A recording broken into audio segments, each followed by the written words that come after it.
ముఖ్యంగా ఈ 2024 సంవత్సరంలో ఇంకా బాగా గుర్తుపెట్టుకోవాల్సింది చంద్రబాబు నాయుడు గారు అనే వ్యక్తి ఆంధ్రప్రదేశ్కి ఎంతో చేసిన వ్యక్తి. వాళ్ళు తెలంగాణ ఈ స్టేజ్లో వచ్చిందన్న వాళ్ళు ఆంధ్రప్రదేశ్ జీరో నుంచి మొదలెట్టాల్సి వచ్చింది. క్యాపిటల్ కూడా లేదు కదా. అలాంటి చేసి 5 సంవత్సరాల్లో బాగా చేశాడు అనుకునేదాన్ని నెక్స్ట్ ఎలక్షన్లో గెలవకుండా వేరే పార్టీ రావటం, వేరే వ్యక్తి ముఖ్యమంత్రి అవటం జరిగింది.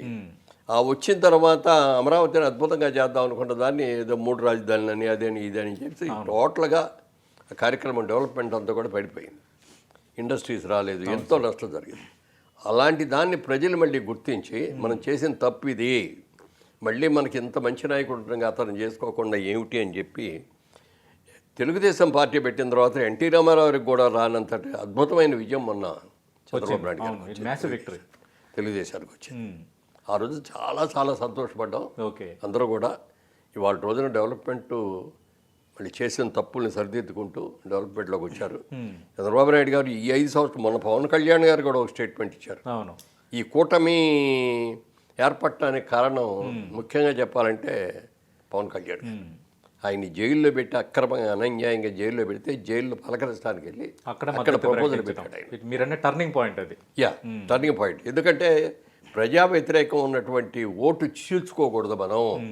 మనందరం కలిసి కూటమిగా ఏర్పడాలి, కూటమిగా కలిసి యునానిమస్గా మనం గెలవాలి అనేది ప్రపోజల్ ఆయన చెప్పటం, ఆయన జైల్లో ఉండగానే ఆయన ఓకే చెప్పటం, బయటికి రాగానే అక్కడే ప్రెస్లో అనౌన్స్ చేయటం, తర్వాత మరి బీజేపీని మనం కలవటం కూడా ఒక ఆ మూడవది. ఎందుకంటే అది కలవచ్చు కలగపోవచ్చు. ఇప్పుడు ఎందుకంటే ఇప్పుడు మోడీ గారు లాంటి వాళ్ళకి ఎవరు ఎక్కువ సీట్లు వస్తే వాళ్ళకి ఇవ్వాలి అని అనుకుంటారు. మరి గత ఎలక్షన్లోనేమో వాళ్ళకే ఎక్కువ కాబట్టి అది కూడా మరి పవన్ కళ్యాణ్ చేయటం, ఆయన చంద్రబాబు నాయుడు గారు కూడా అది గుర్తించి ఆయనకి కొంచెం ఉప ముఖ్యమంత్రి ఇవ్వటం, ఆయనకి ఇచ్చే వాల్యూ గ్రాండ్గా ఇవ్వటం అన్నీ కూడా జరిగింది. బ్రహ్మాండంగా ఉంది. మొన్న పవన్ కళ్యాణ్ గారు ఇంకో స్టేట్మెంట్ ఇచ్చారు. జనరల్గా ఆ స్టేజ్లో ఉన్న నాయకుడు నెక్స్ట్ ఎలక్షన్లో నేనే ముఖ్యమంత్రి కావాలి అని సహజం. అది అలాంటిది ఆయన కూడా కోరుకున్న సహజమే. కానీ ఆయన మొన్న స్టేట్మెంట్ ఇచ్చారు ఆయనే స్వయంగా. చంద్రబాబు నాయుడు గారు ఈ 5 ఏళ్లే కాదు, ఇంకో 5 ఏళ్ళు కూడా ఆయనే ముఖ్యమంత్రిగా ఉండాలి, రాష్ట్రం బ్రహ్మాండంగా అభివృద్ధి చెందుతుంది ఆయన అనే మాట మాత్రం చాలా గ్రేట్ అండి. చాలా మెచ్చుకోవాలి ఆయన విజ్ఞతని, ఆయన ముందు చూపుని. ప్రతి ఒక్కళ్ళం కూడా ఆయన్ని మనం అభినందించాలి, పొగడాలి కూడా. అంత మంచి నిర్ణయం తీసుకున్నారు. ఇవన్నీ కూడా 2024లో జరిగినాయి కాబట్టి హ్యాపీయెస్ట్ ఇయర్గా నేను ఫీల్ అవుతున్నాను. ఇంత హ్యాపీయెస్ట్ ఇయర్లో నేను సినిమాలుగా పెద్ద సినిమా నటుడుగా ఏమి చేయలేదు, కానీ ఈ సంవత్సరం ఏవో 1-2 గెస్ట్ క్యారెక్టర్ను 1-2 టీవీ సీరియల్స్ చేశారు అంతే. ఏదేమైనా నటుడుగా పెద్ద ఎంకరేజింగ్ అనిపించలేదు, కానీ ఈ ఇయర్ అది నెక్స్ట్ ఇయర్ డెఫినెట్గా వస్తుంది. ఇంకా ముందు సంవత్సరాలు ఇంకా ఎక్కువ వస్తాయి. అవన్నీ కాదు, టోటల్గా చూసుకుంటే ఈ సంవత్సరం సినిమా ఇండస్ట్రీకి కూడా మంచిది జరిగింది. అంటే సార్, ఈ సందర్భంలో నేను పాలిటిక్స్లో లేకపోయినా ఏమైనా అనిపించిందా, లేదంటే రాంగ్ టైంలో నేను పాలిటిక్స్ నుంచి తప్పుకున్నాను అనిపించిందా? ఎందుకంటే మీరు కంటిన్యూటీ అయ్యి ఉంటే ఇప్పుడున్న విజయాలకి వీటికి మీకు పెద్ద పొజిషన్లోనే ఉండే ఛాన్సెస్ ఖచ్చితంగా అదే. అది యాక్చువల్గా నేనే వద్దనుకున్నానండి. సార్, మీరు ఇండివిజువల్గా నేను అంటే ఆయన చంద్రబాబు నాయుడు మొట్టమొదటి ఎన్టీ రామారావు గారు బలవంతం చేశాను, మీరు రండి రాజమండ్రి నుంచి పోటీ చేయండి అని. ఇప్పుడు ఆయన దగ్గరికి వెళ్ళి చెప్పాను నేను, సార్ మీలాగా అన్నీ త్యాగం చేసి వచ్చేటటువంటి అవకాశం నాకు లేదు సార్, నేను ఇప్పుడిప్పుడే పైకి వస్తున్నాను, ఇంకా పెళ్ళిళ్ళు చదువుకుంటారు, వాళ్ళ పెళ్ళిళ్ళు కాలేదు, ఈ టైంలో నేను అన్నిటి సాక్రిఫైస్ చేసి ఇటు వస్తే ఇటు రాజకీయ నాయకుడిని కాక అటు సినిమాలు బాగొట్టుకొని ఇటు కాకుండా అయిపోతే నేను తట్టుకోలేనండి, అందుకని క్షమించండి సార్ అంటే ఆయన okay brother, it's all right అన్నారు ఆయన. తర్వాత చంద్రబాబు నాయుడు గారు ఇన్నేళ్ళు అయిన తర్వాత మళ్ళీ అప్పుడు రమ్మంటే రాలేదు కదా నువ్వు, మీరు పిల్లలు పెళ్ళిళ్ళు అయిపోయినాయి, సెటిల్ అయ్యావు, బిజినెస్లో సెటిల్ అయ్యావు, అన్నీ బాగున్నాయి కదా రా అంటే చెప్పాను నేను. ఇప్పుడు కూడా నాకు అభ్యంతరంగా అసలు ఇష్టం లేదండి రాజకీయాల్లోకి రావటం, ఐఎమ్ సారీ అండి అని చెప్పి ఇంటికి వెళ్ళిపోతే కోటల శివప్రసాద్ గారు నేను కమ్మపాటి రామ్మోహన్ రావు గారిని వాళ్ళిద్దరినీ మా ఇంటికి పంపించాయి. మీరు ఎలా అయినా సరే ఆయన ఒప్పించి తీసుకురండి, రాజమండ్రి నుంచి పార్లమెంట్ సీట్ ఆయన అయితే ఎనానమస్గా గెలుస్తాం అని చెప్పి తీసుకురావటం, వాళ్ళు విపరీతమైన ప్రెషర్ అవ్వటం, తప్పనిసరి పరిస్థితిలో రాజకీయాల్లో రావడం జరిగింది. కానీ దురదృష్టవశాత్తు అంటే కొంత మిస్చీఫ్లు కూడా జరిగినాయి. 1700 ఓట్ల తేడాతో ఫస్ట్ టైం నిలబడినప్పుడు ఓడిపోయాను. అప్పుడు నాకు ఓ పట్టుదల వచ్చిందనమాట. నేను ఇంతవరకు చదువులో పెద్దగా సక్సెస్ అవ్వలేదు, కానీ బిజినెస్లో సక్సెస్ అయ్యాను, సినిమా యాక్టర్గా సక్సెస్ అయ్యాను, సినిమా నిర్మాతగా సక్సెస్ అయ్యాను, అలాగే రియల్ ఎస్టేట్ స్టార్ట్ చేసి రియల్ ఎస్టేట్లో సక్సెస్ అయ్యాను. కానీ రాజకీయాల్లో వచ్చి ఎందుకు ఫెయిల్ అయ్యాను? నేనేం తప్పు చేశానా, లేకపోతే నాకు ఆ సమర్థత లేదా, లేకపోతే ప్రజల్లో నాకు మంచి పేరు లేదా, ప్రజలు నాకు ఓటేయలేదా, నన్ను తిరస్కరించారా మీకు మీరు ఆత్మపరిశీలన చేసుకుంటే నాకున్న 7 కాన్స్టిట్యున్సీలో 6 గెలిచాను. ఆ ఒక్క దాంట్లో మాత్రం ఈ వచ్చిన మెజారిటీ అంతా కూడా అందరూ పోయినట్టు చేశాను. తర్వాత తెలిసింది ఏంటంటే ఇది మ్యానిపులేట్ చేశారు అనేది అర్థమైంది. అప్పుడు పట్టుదల పెరిగింది అనమాట. ఎక్కడైతే పోగొట్టుకున్నామో అక్కడే మనం వెతుక్కోవాలి. నేను ఓడిపోయిన చోటే గెలిచి నా విజయాన్ని, నా సమర్థతని నేను నిరూపించుకోవాలని 5 సంవత్సరాలు నేను అక్కడే ఉండి పనిచేశాను. చేసి మళ్ళీ అక్కడి నుంచే పోటీ చేసి 1700 ఓట్లతో ఓడిపోయిన నేను 1,70,000 మెజార్టీతో గెలిచాడు అక్కడ. 5 ఏళ్ళు కూడా ప్రతి రూపాయి కూడా ఎక్కడ ప్రభుత్వ దవం ఒక రూపాయిని కూడా దుర్వినియోగం చేయకుండా అవసరమైన చోట నా సొంత డబ్బులే ఖర్చు పెట్టుకొని చేసి మంచి పేరు తెచ్చుకున్నాను. చంద్రబాబు నాయుడు గారు కూడా ఒకసారి మనస్ఫూర్తిగా అభినందించారు. ఎలక్షన్ టైంలో అందరూ నాకు కావాలి సీట్లు అని అడుగుతుంటే నేను వెళ్ళాను. మురళీమోహన్ గారు మీరు వచ్చారు, మీ సీటు మీదే వెళ్ళండి, ప్రచారం చేసుకోలేదు అన్నాడు. సార్ ఒకసారి మీతో మాట్లాడాలని వచ్చానండి, నాకు 10 నిమిషాలు టైం ఉండే, ఎవరు ఉండకూడదు, మీరు నేనే ఉండాలి అని చెప్తే అప్పుడు అందరిని బయటికి పంపించేసి ఆయన నేను రూమ్లో కూర్చున్నాను. చెప్పండి ఏంటి, ఏం కావాలి అని అడిగితే, నేను మీరు కాదని, మీ మాట కాదనిలాగా వచ్చానండి, నేను రుజువు చేసుకున్నాను, చాలు నాకే, ఇక్కడ వద్దండి, పాలిటిక్స్ వద్దనుకుంటాను. అదేమిటి అన్నారు. సార్ నేను పాలిటిక్స్లో రావటం వల్ల నా ట్రస్ట్ సఫర్ అయిందండి, నా సినిమాలు సఫర్ అయిపోయినాయి, ఇండస్ట్రీకి దూరం అయిపోయాను నేను, సినిమాలు మళ్ళీ ఇండస్ట్రీ దీంట్లోకి వచ్చిన తర్వాత సినిమాలు తీయలేకపోయాను, అందుకని ఇంకా నాకు 10 కాలాల పాటు ఉండాలి సినిమా ఇండస్ట్రీలో అని, అలాగే నా ట్రస్ట్ నేను బాధ్యతలు సక్సెస్ఫుల్గా చేసి పేద విద్యార్థులను అడాప్ట్ చేసుకుని వాళ్ళని చదివించాలి అని కోరుకుంటున్నానండి, దయచేసి నన్ను వదిలేసేయండి. అయితే ఎంతమంది వచ్చి నాకు సీటు కావాలని అడుగుతాను, నువ్వేంటి వద్దంటావు ఏంటి అన్నారు. నిజంగా వద్దండి నాకు. అవును, మీరు అన్నట్టు కాంపిటీషన్ ఎవరు ఇన్ని సంవత్సరాలు నేను నా బిజినెస్లో కానీ, సినిమా యాక్టర్గా కానీ, నిర్మాత కానీ చాలా కష్టపడ్డాను, చాలా గట్టిగా కృషి చేశాను. దాని మూలంగా నా ఫ్యామిలీ లైఫ్ కూడా నేను కొంత సఫర్ అయ్యాను. ఇప్పుడు నా భార్యని, నేను నా పిల్లల్ని చూసుకుంటూ నేను గడపాలి అని చెప్పి నన్ను దూరం అయ్యాను. కానీ అయ్యో ఇవాళ మనం లేమే అనేటువంటి ఫీలింగ్ ఈ రోజు కూడా నాకు అదేం లేదు. నేను వద్దనుకున్నాను, బయటకు వచ్చాను, వాళ్ళు గెలిచారు, చాలా సంతోషం, అద్భుతంగా ఉంది, రాష్ట్ర మంచి అభివృద్ధి చెందుతుంది. సార్ ఇప్పుడు జైబేరి ప్రొడక్షన్ ఒకనొక టైంకి ప్రతిష్టాత్మకమైన బ్రాండ్గా మారిపోయింది నిర్మాణ సంస్థల్లో. అవునండి, 25 సినిమాలు కూడా మీరు తీశారు, మంచి పెద్ద యాక్టర్స్తో తీశారు. మరి ఎందుకు సార్ సడన్గా ఎందుకు ఆపేశారు ప్రొడక్షన్? సడన్గా ఏం ఆపలేదండి. యాక్చువల్గా ఈ రాజకీయాల్లోకి వెళ్ళిపోయిన తర్వాత, ఎందుకంటే సినిమా అనేది 1000 కళ్ళతో చూసుకోవాలి. అవును, సినిమా మంచి సినిమా, చెడ సినిమా మనం తీసామనుకోండి, లాగి లెంపకాయ కొడతారు ప్రజలు, మాడు బగులుతుంది. అవును సార్, మనం సినిమా తీయపోయినా ఎవరేమో అనుకోరు, కానీ మంచి సినిమా తీయపోతే మాత్రం ఇదేంటారు బాబు ఇలాంటి సినిమా తీసారా అంటారు జనరల్గా. ఇప్పుడు వరకు మేము 25 సినిమాల్లో 1-2 సినిమాలు తప్ప ఫెయిల్యూర్ అనేది, మిగిలిన అన్ని ఆల్మోస్ట్ సక్సెస్. కొన్ని ఎక్కువ ప్రాఫిట్స్ రాకపోయినా బ్యాలెన్స్ అయిపోయింది, నష్టాలు రాలేదు, అట్లా సక్సెస్ అయినవి కూడా ఉన్నాయి. అందుకని పాలిటిక్స్లోకి వెళ్ళిపోయిన తర్వాత ఏముందంటే, మా వాళ్ళందరూనేమో ఈ బిజినెస్ ఆడవాళ్ళు, మా తమ్ముడు కానీ, మా అబ్బాయి కానీ, కిషోర్ గారు, రామ్మోహన్ గారు, వాళ్ళందరూ కూడా దీంట్లో బిజీ అయిపోయి కన్స్ట్రక్షన్లో. నేను వెళ్ళిపోయి అక్కడ పాలిటిక్స్ అని తిరిగితే ఎవరు చూడాలి, ఇది ఎవరో ఎంప్లాయీస్ మీద పెట్టే సినిమా మీరు దిగండి అని అన్నాం అనుకోండి, సినిమా ఎలా ఉంటుందో తెలియదు. అందుకని వద్దులే, ఇప్పుడు కొద్ది రోజులు ఆపుదాం అనుకున్నాం. ఆపిన గ్యాప్ ఇప్పుడు 10 ఏళ్ళు పైన అయిపోయింది, 12 ఏళ్ళు అంత అయిపోయింది. ఇది అతడు సినిమా తీసి, అదే లాస్ట్ సినిమా. ఇప్పుడు చేద్దామని అనుకుంటున్నా కూడా, అది లాస్ట్ సినిమా అయినా ఇప్పటికీ కూడా అది ఎవరిగ్రీన్. ఇప్పుడు టీవీలో వస్తే ప్రతి ఒక్కరు ఇంక సినిమా మొత్తం అయినంత వరకు చూసే అద్భుతమైన సినిమా సార్. ఇప్పుడు ఏమైందంటే, మన బ్యానర్ పేరు నిలబెట్టుకొని మళ్ళీ మంచి సినిమా తీయాలి అంటే ఇవాళ ట్రెండ్స్ మారిపోయినాయి.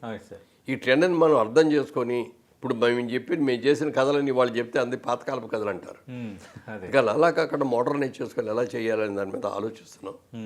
బట్ వీల్ డూ అండి. అంటే ఈ సినిమాలను వదిలేయటం అనేది మాత్రం ఉండదు.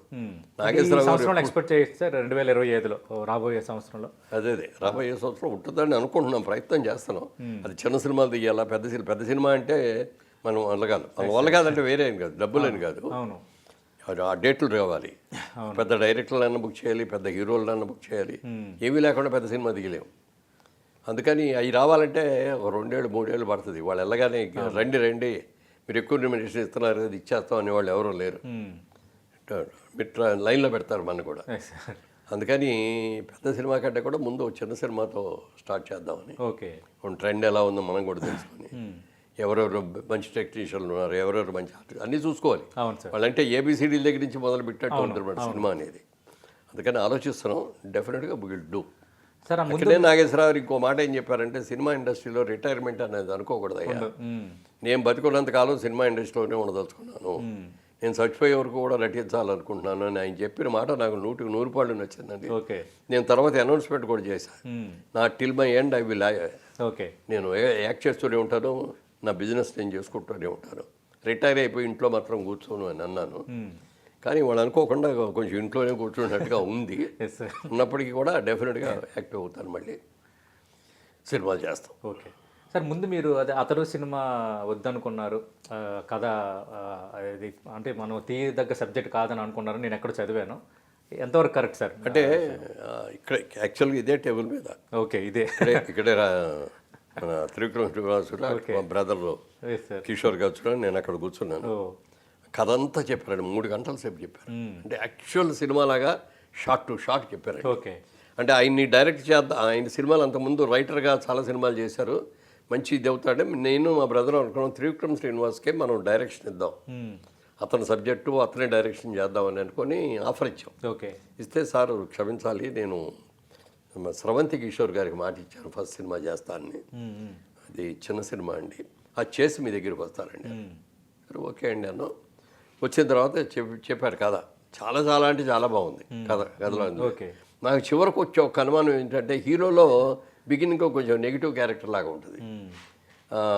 అది ఆ నెగిటివ్ నాకు నచ్చలేదు. మనకంటే ఆ రోజుల్లో సినిమాలు అంటే దేవుడు అంటే కృష్ణుడిలాగానో శ్రీరామచంద్రుడిలాగానో ఉండాలి తప్ప పాజిటివ్ వైబ్, ఒక నెగిటివ్ ఇది ఉండకూడదు అని అదొక్కటే నాకు ఇదిగా ఉందండి అన్న. అంటే వెంటనే మా బ్రదర్ కిషోర్ కానీ త్రివిక్రమ్ గారు చెప్పారు, సార్ మీరు ఇంటర్నేషనల్ సినిమాలు కూడా చూడండి, మీరు చెప్పినట్టుగా సర్వగుణ సంపన్నుడిలాగా హీరో ఉండాలని అనుకుంటే కుదరదు, ఇవాళ నెగిటివ్ ఇది కూడా ఉండాలి, ఆ నెగిటివ్ని పాజిటివ్ చేసుకుని ఎలా ఇది అయ్యారు అనేది వాళ్ళ ట్రెండ్ అండి అని చెప్తే ఓకే అండి అయితే అన్నాం, అంతే తప్ప అది నచ్చలేదని కానీ నేను అసంతృప్తిగా చేయటం కానీ కాదు. ఓకే. మురళీమోహన్ గారు లేటెస్ట్గా ముఖ్యమంత్రి రేవంత్ రెడ్డి సమావేశం కూడా జరిగింది. అంటే మీరు మాట్లాడేటప్పుడు చాలా అటెంటివ్గా విన్నారు ప్రభుత్వ పెద్దలని అన్నారు. ఎలాంటి సలహాలు ఇచ్చారు సార్, సూచనలు ఎలాంటివి చేశారు మీటింగ్? అంటే జనరల్గానండి ఎవరైనా సరే సినిమా రిలీజ్ అయినప్పుడు ఫస్ట్ డే ఫస్ట్ షోకి వెళ్ళి జనం మధ్య కూర్చొని చూడటం అనేది మేము ఎన్ని ప్రివ్యూలు అయినా చూస్తాం. అవును. మాకు డెసిషన్ పవర్ రాదు. సినిమా మా కళ్ళకి మేము తీసిన సినిమా కూడా బాగుంటుందని అనుకుంటాం. కానీ జనంలోకి వెళ్ళిన తర్వాత మాత్రం జనం నిష్పాక్షపాతంగా జడ్జిమెంట్ ఇస్తారు. అవును సార్. బాగున్న చోట చప్పట్లు కొడతారు, లేని చోట ఉన్న చోట విజిల్ వేస్తారు, లేని చోట బయటికి వెళ్ళిపోయి బాత్రూమ్కి వెళ్ళి వచ్చి ఇది వచ్చి సిగరెట్ కాల్చుకొని వచ్చి ఇట్లా చేస్తూ ఉంటారు. అందుకని ఇది మేము ఫాలో అవుతాం. ఏది సక్సెస్ అయింది మనం అనుకున్న దాంట్లో, ఏది మనం ఫెయిల్ అయ్యాము అనేది జనం మధ్యలో కూర్చొని, జనం మధ్యలో అంటే మధ్యలో కూర్చోపోయినా ఎక్కడో కూర్చొని జనాన్ని కనపడకుండా కూర్చొని సినిమాలు చూసేవాళ్ళం. అది అందరూ చేసాం, పెద్ద హీరోలు చేశారు, చిన్న హీరోలు కూడా చేసాం. కాబట్టి అప్పుడు ఏం చేసేవారంటే మమ్మల్ని థియేటర్ వాళ్ళు, సార్ మీరు వచ్చేసి ఆఫీస్లో కూర్చోండి సార్, ఒక 10 నిమిషాలు సినిమా మొదలుపెట్టి ఒక 10 నిమిషాలు అయిన తర్వాత మీరు లోపల లైట్లుగా టాపిన తర్వాత లైట్లు అన్నీ ఆపిన తర్వాత మీరు ఎక్కడ కూర్చున్నారు. కానీ ఇంటర్వెల్లో కూడా 5 నిమిషాల ముందు చెప్తాం సార్, మీరు వచ్చి మళ్ళీ ఆఫీస్లో కూర్చోండి. సినిమా విడిచేటప్పుడు కూడా మీరు వచ్చిన విషయం తెలియకూడదు, ఓ 10 నిమిషాల ముందే మీరు వెళ్ళిపోండి అని. దానికి యాక్సెప్ట్ చేసి అలాగే చేసాం. అవును. కాకపోతే ఏంటంటే ఎవరికైనా ఉంటుంది ఫీల్, సినిమా సక్సెస్ గ్యారెంటీ. ఇప్పుడు ఇదివరకు సినిమా అంటే 3 ఏళ్ళకో సినిమా తీసాం. అవును. ఇవాళ రోజున 2 ఏళ్ళు 3 ఏళ్ళు పడుతుంది. ముఖ్యంగా ఇవి పుష్ప సినిమా చూసుకున్నా, లేకపోతే RRR చూసుకున్నా, లేకపోతే బాహుబలి చూసుకున్నా, పుష్ప 2 చూసుకున్నా, ఇవన్నీ కూడా ఇయర్స్ టుగెదర్ చేశారు. ఆర్టిస్టులు కూడా దాన్ని ఇయర్స్ టుగెదర్ దాంట్లోనే ఉండి ఇంకో సినిమా చేయకుండా చేశారు. అలంతా కష్టపడి తీసిన పుష్ప 1 సక్సెస్ అయింది, పుష్ప 2 కూడా సక్సెస్ అవ్వాలని ఆలోచన అందరికీ ఉంటుంది. మేము కూడా కోరుకున్నాం. ఆ సినిమాకి మాకు ఏమి సంబంధం లేకపోయినా మన ఇండస్ట్రీ బాగున్నట్టు అవుద్ది, పుష్ప సినిమా ఫస్ట్ అయినట్టుగా దానికంటే కూడా మంచి సక్సెస్ అవ్వాలని అందరం కోరుకున్నాం. అలాగే అతను కోరుకున్నాడు. అవును. అది యాంగ్జైటీ ఉంటుంది. వెళ్ళే సినిమా జనంలో కూర్చొని ఒక ఫీల్డ్. ఫీల్ చూడాలి, ఎక్కడ సక్సెస్ అయింది, ఎక్కడ ఫెయిల్ అవుతుందని అదే దాంట్లో వెళ్ళారు పాపం. దానికి అది కూడా రెగ్యులర్ షో కాదు, అది బెనిఫిట్ షో, అది సార్. అవును. మిడ్ నైట్ బెనిఫిట్ షో లాంటిది అది. దానికోసం వెళ్ళారు. ఎవరు కూడా అలాంటి సంఘటన జరుగుతుందని ఎవరు ఆలోచించాలంటే ఎవరి ఇంట్రెస్ట్లు కోరుకోరు. ఎవరి ఇండస్ట్రీ ఎవరూ కోరుకో. అది ఆ ఇన్సిడెంట్ జరిగినందుకు ఆ రోజున అల్లు అర్జునే కాకుండా మాలాంటి వాళ్ళం కానీ అందరం కూడా బాధపడ్డాం. అయ్యో ఇది జరిగింది ఏంటిది, వాళ్ళు ఎంతో ప్రేమతో వస్తే తొక్కిసలాట్లో చనిపోవటం ఏంటి, వాళ్ళ బిడ్డ చిన్న అబ్బాయి హాస్పిటలైజ్ అయిపోయి ఇది చౌబతుకుల్లో ఉంటాం, అందరం బాధపడ్డాం. కానీ ఎవరి చేతిలో లేదు. అవును సార్. అలాంటి అయిన ఇన్సిడెంట్ జరిగినప్పుడు మాకు చేతనైన సాయం చేస్తూ ఉంటాం. అలాగే జరిగింది అనుకున్నాం. దురదృష్టం, పోయిన ప్రాణాలను తీసుకురాలేకపోయినా ఆ అబ్బాయి మళ్ళీ బతికి బట్టకట్టేటట్టు చేయాలని అన్ని కృషులు చేస్తున్నారు. అలాగే మా సినిమాటోగ్రఫీ మినిస్టర్ గారు కోమటిరెడ్డి వెంకటరెడ్డి గారు, ఆయన వచ్చి 25 లక్షలు ఆయన ఓన్ ట్రస్ట్లోంచి తీసుకొచ్చి ఇచ్చాడు వాళ్ళకి. అలాగే అల్లు అర్జున్ ₹1,00,00,000 ఇచ్చారు. అరవింద్ గారు కదా మన మైత్రి ప్రొడక్షన్స్ వాళ్ళు ఒక 50 లక్షలు ఇచ్చారు. సుకుమార్ గారు ఒక 50 లక్షలు ఇచ్చారు. మొత్తం ఎన్ని కలిపి ఒక 2 కోట్లు ఇచ్చారు. ఇవ్వటమే కాకుండా దిల్ రాజు గారు ఇంకో మాట కూడా చెప్పారు. ఆ అమ్మాయి చనిపోయిన అమ్మాయి హస్బెండ్కి మీకు ఏదైనా జాబ్ కావాలంటే సినిమా ఇండస్ట్రీలో మేము ఇస్తాం, మీకు సూటబుల్ జాబ్ మేము ఇస్తాం, మీరు వస్తే మాత్రం మేము ఏ విధమైనదైనా ఇస్తాం అని చెప్పి ఆఫర్ కూడా ఓపెన్ ఆఫర్ ఇచ్చారు. వాళ్ళు అడగకుండానే మనాళ్ళు ఇచ్చారు. సో జరిగిన దురదృష్టం ఎవరేం చేయాలి, ఎవరు కావాలని ఎవరు చేయరు కదండి. మనం రోడ్డు మీద వెళ్తాం, కారేజ్కి వెళ్తాం, ఏదో యాక్సిడెంట్ అవుద్ది, మన తప్పు అవుద్ది, ఎదురాడు తప్పు అవ్వచ్చు, లేకపోతే రోడ్డుకి అడ్డంగా వచ్చినాడు తప్పు అవ్వచ్చు, ఏదో జరగవచ్చు. అది మన చేతుల్లో ఏమి ఉండదు. జరిగిన దానికి అందరూ బాధపడటం, వాళ్ళకి ఏదో నష్టపోయిన వాళ్ళకి ఆదుకోవటమే తప్ప అంతకంటే ఏం చేయలేం. అలా జరిగింది. అందుకని ఆ ఇన్సిడెంట్ని మన పెద్ద ఇష్యూగా చేయవలసిన అవసరం మాత్రం లేదు సార్. అంటే ఆ వివాదం నేపథ్యంలోనే ముఖ్యమంత్రిని కలవాలనుకున్నారా, లేదంటే అందరూ ముందుగానే కలవాలనుకున్నారు? అంటే జనరల్గా ఎప్పుడు కూడా ప్రతి సంవత్సరం కూడా ఇండస్ట్రీ వాళ్ళందరం కలిసి కొత్త గవర్నమెంట్ వచ్చి కొత్త ముఖ్యమంత్రి వచ్చి వాళ్ళు వెళ్ళి కలవటం అనేది ఒక ఆనవాయితీ, సాంప్రదాయం. ఈ మధ్యకాలంలో చూస్తే ఆ క్రమశిక్షణ లేకపోవటం కానీ, లేకపోతే పెద్ద ప్రొడ్యూసర్లు ఓ దాసరి నారాయణ గారు, ఓ డివిఎస్ రాజు గారు, ఓ జగపతి రాజేంద్ర ప్రసాద్ గారు, ఇలాంటి వాళ్ళే వీళ్ళు లేరు. వాళ్ళు రామానాయుడు గారు, ఇలాంటి వాళ్ళు ఉంటే ఆ రోజుల్లో ఏం చేశారంటే రెడ్డి అయ్యా కొత్త ముఖ్యమంత్రి గారు వచ్చాము, అందరు కలిసి అందరూ వచ్చాడు. అలా అనే వ్యక్తి లేకుండా అయిపోయింది. దాంతో ఎవరికాళ్ళే వెళ్ళా. ఇప్పుడు ఇండస్ట్రీ కలవాలి అని నిలబడి ఎవరికాళ్ళు ఇండివిజువల్ బొకే ఇచ్చి రావడమే కాదు, అందరు కలిసి గ్రూప్గా వెళ్ళి అభినందించి అయ్యా మాకు ఈ సమస్యలు ఉన్నాయి, మీ కోఆపరేషన్ కావాలి, మీ కోఆపరేషన్ లేకుండా మా సినిమా బతకదు అని కోరుకొని రావడం అనేది ఆనవాయితీ. అది అది జరగకపోవటం ఒక విధంగా మా సైడ్ నుంచి కూడా మేము కూడా తప్పుగానే ఫీల్ అయ్యాం. ఏదేమైనా జరిగిన ఇన్సిడెంట్ జరిగింది. మన ముఖ్యమంత్రి గారిని ఆయన కూడా పెద్ద మనసు చేసుకొని మాకు ఇంకో అదృష్టం దురదృష్టం ఏంటంటే సినిమా ఇండస్ట్రీలో యాక్టివ్ ప్రొడ్యూసర్గా పెద్ద ప్రొడ్యూసర్గా ఉన్న వ్యక్తి దిల్ రాజు గారు, అలాగే ముఖ్యమంత్రి గారితో బాగా ఇది ఉండి ఆయన ఎఫ్డీసీ చైర్మన్గా పెట్టడం మూలంగా వెంటనే ఆయన యాక్చువల్గా అమెరికాలో ఉంటే కూడా వెంటనే రండి, గేమ్ చేంజర్ షూటింగ్లో ఉంటే కూడా రండి అంటే ఆయన వచ్చి అపాయింట్మెంట్ తీసుకున్నారు. వెంటనే అపాయింట్మెంట్ ఇచ్చారు. ఆయన ఒక్కడే కూర్చోవడం కాకుండా మరి ఉప ముఖ్యమంత్రి గారిని బట్టి విక్రమార్క గారిని కూర్చోబెట్టారు, సినిమాటోగ్రఫీ ఆయన కూర్చోబెట్టారు, కావాల్సిన ఆఫీసర్స్ని డీజీపీని అందరినీ కూర్చోబెట్టారు. ఆ ఇన్సిడెంట్ గురించి డిస్కషన్ కాదు కానీ ఈ టైంలో ఏం చేయాలి అనే దాని మీద డిస్కషన్ జరిగినాయి. నన్ను మా అసోసియేషన్ తరఫున నన్ను మాట్లాడమన్నప్పుడు నేను ఒకటే చెప్పాను, సార్ మన పొలిటీషియన్స్గా ఉన్నాళ్ళు ఎలక్షన్ అయిన తర్వాత రిజల్ట్ ఎలా వస్తుందో అని చాలా యాంగ్జైటీగా ఉంటాం. గెలుస్తామా గెలవమా, ఎంత మెజారిటీతో గెలుస్తాం, లేకపోతే ఓడిపోతే ఎంత తేడాతో గెలుస్తాం, డిపాజిట్లు వస్తాయా రాదా, మన గవర్నమెంట్ వస్తా రాదా, ఇట్లా రాగా యాంగ్జైటీగా ఉంటామండి. ఆ యాంగ్జైటీతో అక్కడికి వెళ్ళి ఎలక్షన్ దగ్గరికి వెళ్ళి చూసుకోవటం, టీవీలు ఎదురుకుండా కూర్చొని చూసుకోవడం ఇవన్నీ చేస్తాం. అలాగే సినిమా కూడా అంతేనండి. ఇంత కష్టపడి సినిమా చేస్తాం, ఈ సినిమా ఎలా ఉంటుంది అసలు. ఇప్పుడు మన పుష్ప 2 కనుక ఫెయిల్ అయిందనుకోండి, 3 ఏళ్ల పాటు దీని మీదే ఉన్నాడు, అతని భవిష్యత్తు ఏంటంటే అంతే సార్. మరి ఆర్ఆర్ఆర్ తీసేటప్పుడు ఎన్టీఆర్ కానీ రామ్ చరణ్ కానీ వాళ్ళు కూడా అట్లాగే దానికే అంకితం చేశారా లేదా? 3 ఏళ్ళు 2 ఏళ్ళు అందుకని యాంగ్జైటీ ఎక్కువ ఉంటుంది. మామూలుగా 10 సినిమాలు చేస్తే ఒక సినిమా ఏం సక్సెస్ అయితే ఏం పోతే ఏంటి అనుకుంటాం. ఒక సినిమా ఫెయిల్ అయిన ఇంకో సినిమా ఇమీడియట్గా రిలీజ్ వేరేగా ఉంటుంది అప్పటికి. ఇప్పుడు అలాగే సిస్టమ్ మారిపోయింది. అవును ఒక సినిమా అయిన తర్వాత కానీ ఇంకో సినిమా చేయటం. అవును సార్. అందులో ఈ పెద్ద సినిమాలు వచ్చిన తర్వాత 2 ఏళ్ళు 3 ఏళ్ళు చేశారు. అవును ఏదైనా జరిగితే నెగిటివ్గా జరిగితే వాళ్ళ భవిష్యత్తే పోద్ది. అవును అందుకని ఆ యాంగ్జైటీతో వెళ్ళి చూడాలని అనుకోవడం తప్పు కాదు, చూడటం తప్పు కాదు. అంటే దురదృష్టం అది. మా సినిమా ఇండస్ట్రీ దురదృష్టం అనండి, లేకపోతే వాళ్ళ ఫ్యామిలీ వాళ్ళది జరిగిన ఇన్సిడెంట్ జరిగిన వాళ్ళ ఫ్యామిలీ దురదృష్టం అనండి జరిగింది. అదే చెప్పాను నేను. ఆ యాంగ్జైటీతో వెళ్ళి చూసాము కానీ తప్ప అక్కడ ఏదో గొడవ జరుగుద్ది, అలా జరుగుద్ది, తొక్కిసలాట అవుతుంది, జరుగుద్ది అనే ఆలోచన మాకు కూడా లేదండి.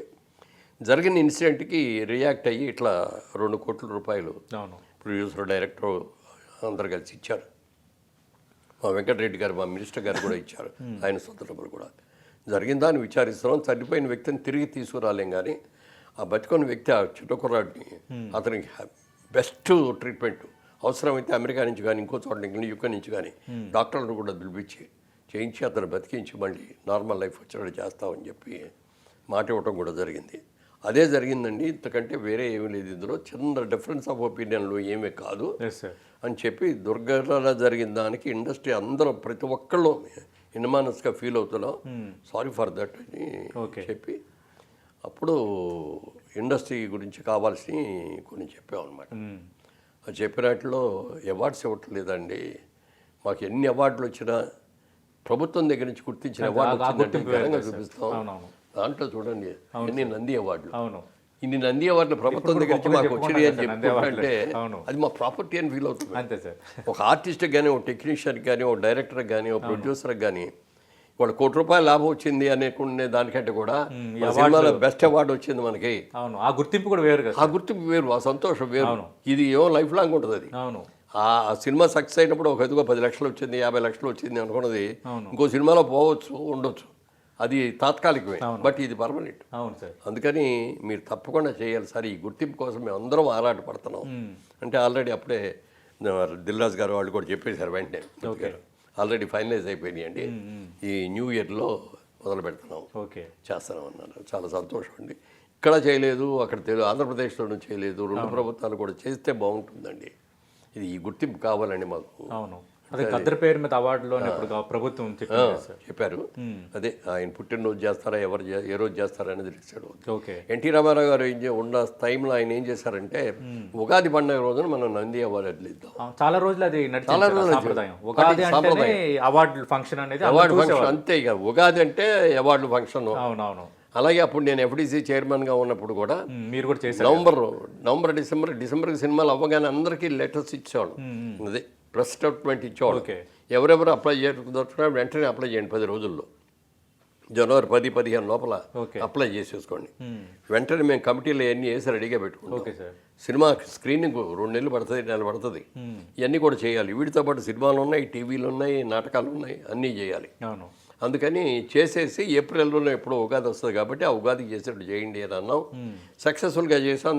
రామారావు గారి తర్వాత చంద్రబాబు నాయుడు గారి హయాంలో కూడా చాలా సక్సెస్ఫుల్గా చేశాం. తర్వాత లాస్ట్ విభజన ఇవన్నీ జరిగిపోయిన తర్వాత ఎవరి కాళ్ళే ప్రయారిటీస్ పెరిగిపోయినాయి.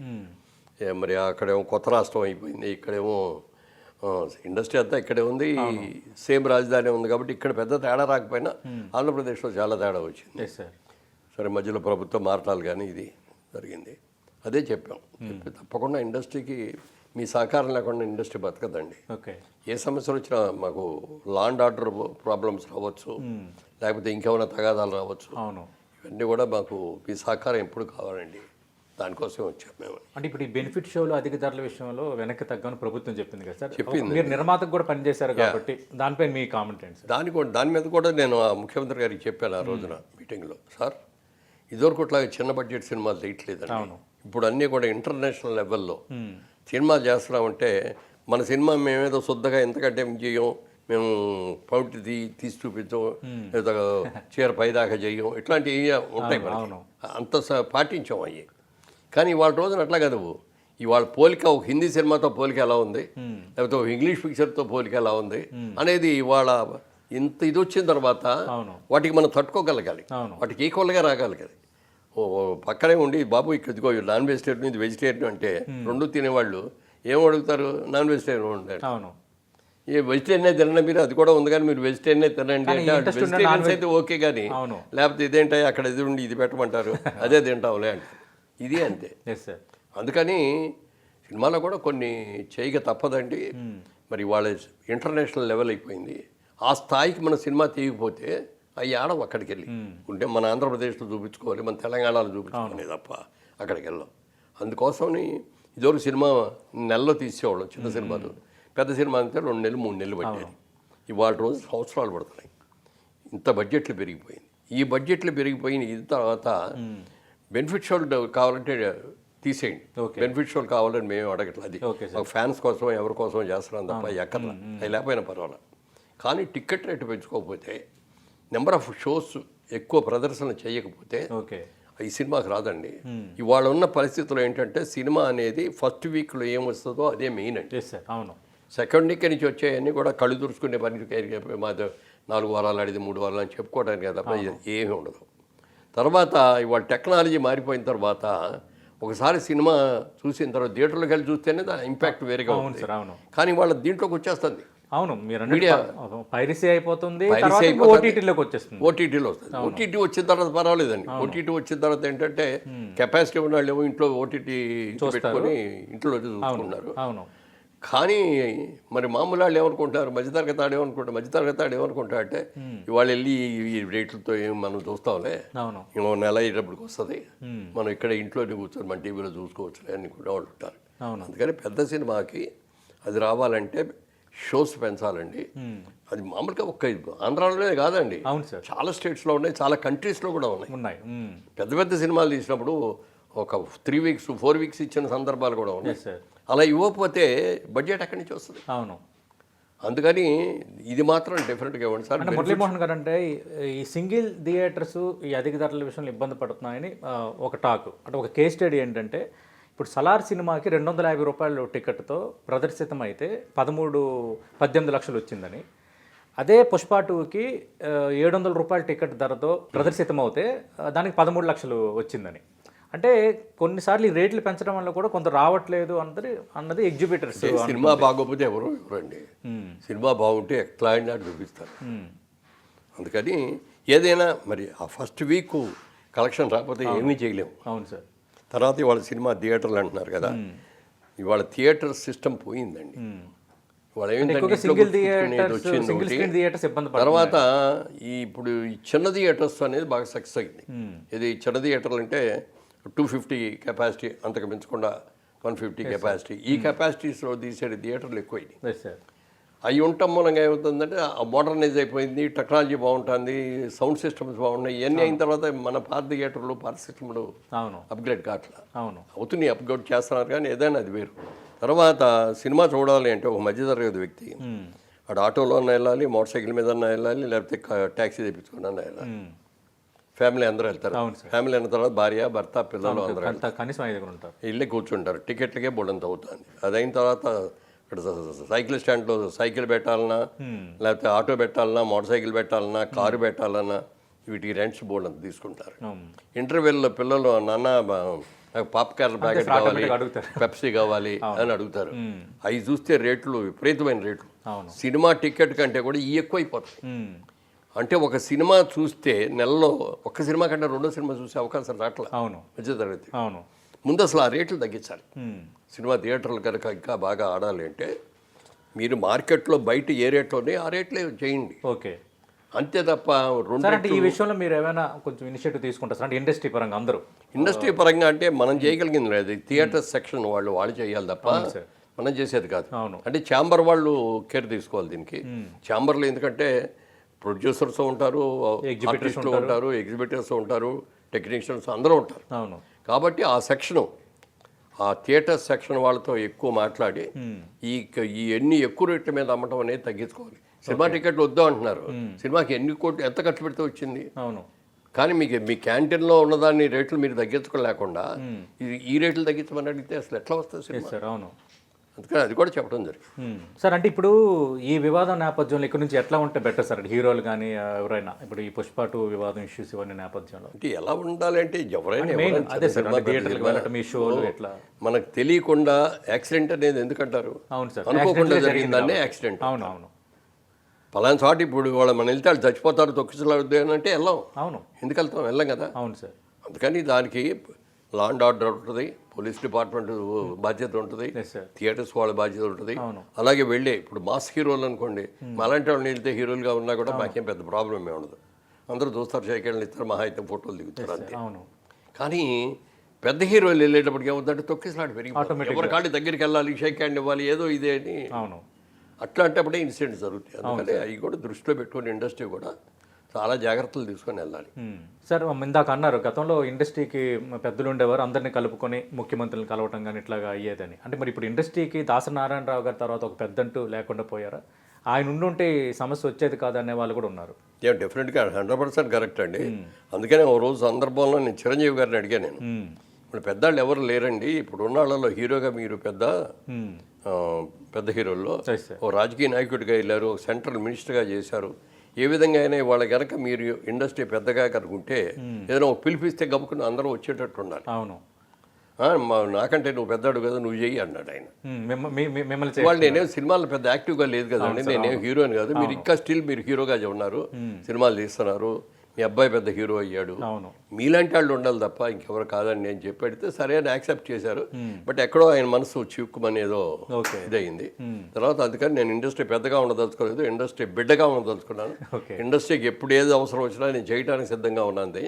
అందుకని నేను పెద్దగా ఉండదలుచుకోలేదు. ఎందుకంటే మొన్న మీటింగ్ కూడా చిరంజీవి రాలేదు, రాలేదా సార్? అది రావలేదంటే ఆయనకి వేరే ఇన్వెట్స్ ఉండొచ్చు ఎందుకన్నా. కానీ ఇప్పుడు అందుకని ఎవరు ఫలానా అతను పెద్ద అంటే ఎవరికాళ్ళు నాకెందుకులేండి వద్దులేండి అనే బాధ్యత తీసుకోవడానికి ఎవరు ఇష్టపడట్లేదు. అంటే ఇదివరకు ఉన్నట్టు కట్టుబాట్లు, ఇదివరకు ఉన్న క్రమశిక్షణ వాళ్ళు లేదు. దాని మూలంగా ఏంటి నువ్వు చెప్తే మేము రావాలా అని అంటారు. అదే సార్ మీరు అన్నట్టు కొంచెం ఈగోస్ అట్లా ఇవి ఉన్నాయి కొంచెం. అన్నీ కూడా కలిసి చేసుకోవాలి. ఇండస్ట్రీ మెడ్రాస్లో ఉండగా అంత ఇట్లా ఉండేదండి ఇండస్ట్రీ అంటే. అవును సార్ అవును. ఇంకా మాకు బయట ప్రపంచం కాదు, ప్రొడ్యూసరు డైరెక్టర్ నీదే కులం మాదే కులం అంటాం. కానీ నువ్వు పెద్ద ప్రొడ్యూసర్ నేను చిన్న ప్రొడ్యూసర్ ఏమి లేవు, అంత బాగా ఉన్నాం.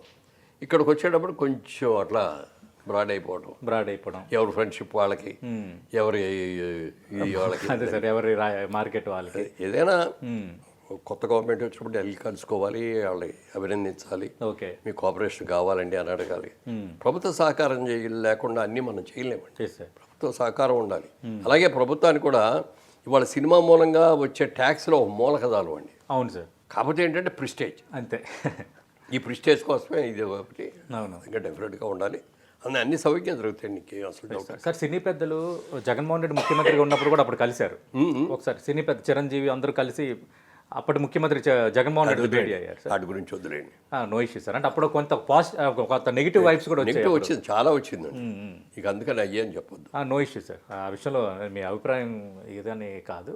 అంటే వీళ్ళు కొందరు చేస్తున్న ఆరోపణలు, అదే ఆరోపణలు జరిగిన తర్వాత ఇష్యూ చేశారు. ఇప్పుడు రేవంత్ రెడ్డి సమావేశంలో సైలెంట్ గా ఉన్నారు సినీ పెద్దలు. అదే ఇప్పుడు ఏమైపోయిందంటే హీరోలకు కూడా లాస్ట్ టైం అట్లా జరిగింది, ఈసారి వెళ్తే కూడా మన అట్లా ఇంపార్టెన్స్ ఇస్తారో లేదో, మనం సరిగ్గా రిసీవ్ చేసుకుంటారో లేదో చూద్దాంలే అనుకున్న ఇది కూడా పెరిగింది మాట వాస్తవం. ఒక అనుమానం. Yes sir, right. మీకు ఈ కొత్త సంవత్సరం మరింత మంచి జరగాలి. మీరు అనుకుంటున్నట్టుగా ఈ జైబేరి ప్రొడక్షన్లో ఒక సినిమా కూడా రావాలని మేము అందరం కూడా మనస్ఫూర్తిగా కోరుకుంటున్నాం సార్. ఈ 24లో ఒక 3 సంఘటనలు మీకు చాలా సంతోషాన్ని నింపాయి. అలాంటి సంఘటనలు మరిన్ని జరగాలని 2 తరఫున మనస్ఫూర్తిగా కోరుకుంటున్నాం. యాక్చువల్గా సినిమా ఇంటర్వ్యూస్ వేరు. నేను అందుకే ప్రారంభంలో మీ వ్యక్తిత్వం మీద ఎక్కువగా ఇంటర్వ్యూ చేశాను. ఎందుకంటే సోషల్ మీడియాలో కూడా మురళీమోహన్ గారు క్రమశిక్షణ ఏంటి, మురళీమోహన్ గారు ఏం చేస్తారు, ఎంత కష్టపడి ఎట్లా వచ్చారు, ఎట్లా ఎంత సామ్రాజ్యాన్ని నిర్మించుకున్నారు అనేది జనాల్లో చాలా ఇంట్రెస్ట్ ఉంది. అందుకే నేను దాని తర్వాతే ఈ అంశాలని ప్రస్తావించాను. మీరు ఓపికగా సమాధానం ఇచ్చినందుకు